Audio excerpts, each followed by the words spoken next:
نحمده ونصلي على رسوله الكريم. أما بعد فأعوذ بالله من الشيطان الرجيم. بسم الله الرحمن الرحيم.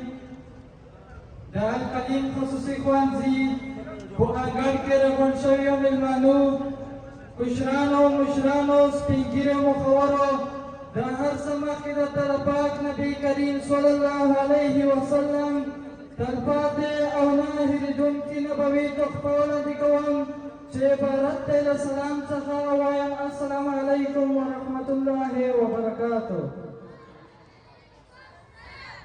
Amma ba'd as-salama مقدع الكليم خصوصي خوانزي دا ساينس ليب دا شبه دا ټولو زده کوونکو په نمایندګۍ باندې غواړو چې ستاسو په حضور کې یوه تجربه سرته ورسوو.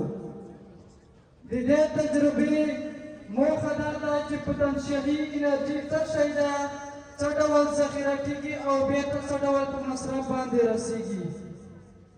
د دې تجربې د سرته رسولو لپاره لومړی اهم او اړین لوازم څه شی دي؟ د دې تجربې د سرته رسولو لپاره اهم لوازم چې دي دا شته، اوبه دي او شامپو ده، په ځان کې ورسره لیټر او ګیس ده. د دې تجربې د ترسره کولو لپاره څو مراحل ضروري دي چې باید په پام کې ونیول شي. لومړی موږ راځو، تاسو وینئ دا شته اوبه اچوي.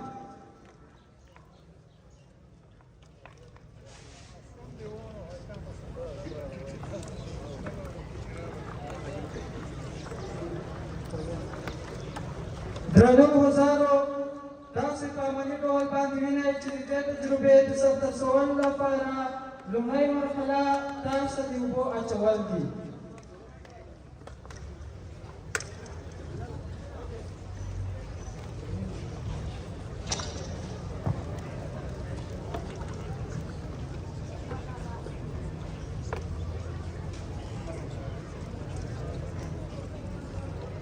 محترمو، په دویمه مرحله کې موږ اوبو ته شامپو اچوو.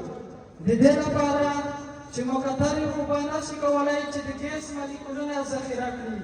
د دې لپاره چې د ګیس مالیکولونه په اوبو کې ذخیره شي، د دې لپاره موږ شامپو اوبو ته یوه اندازه اچوو تر څو د ګیس مالیکولونه په اوبو کې ذخیره شي.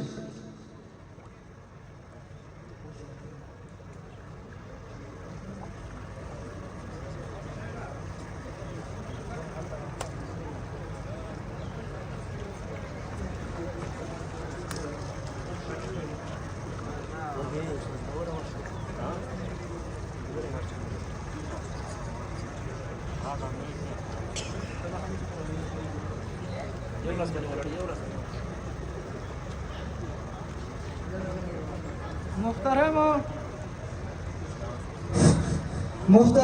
په دریمه مرحله کې موږ اوبو ته ګیس مالیکولونه خوشې کوو.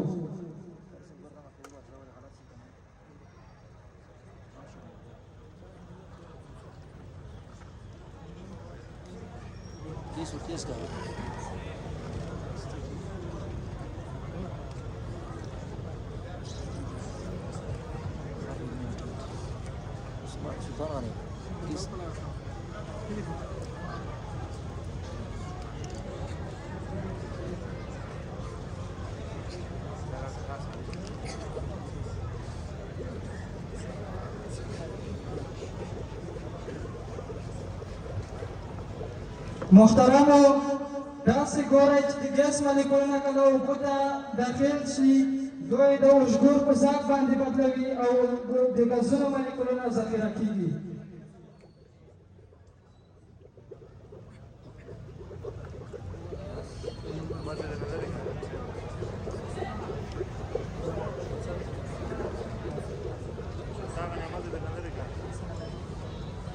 محترمو، په څلورمه مرحله کې ګورو چې څه ډول د پوتنشیل انرژي په مصرف باندې رسېږي.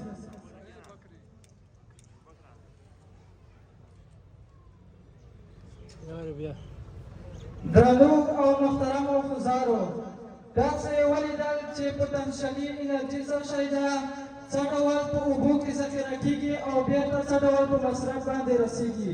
کچېرې موږ داسې د انسان په بدن کې د انرژي موضوع مطالعه کړو نو همدا ډول ترتیب لري.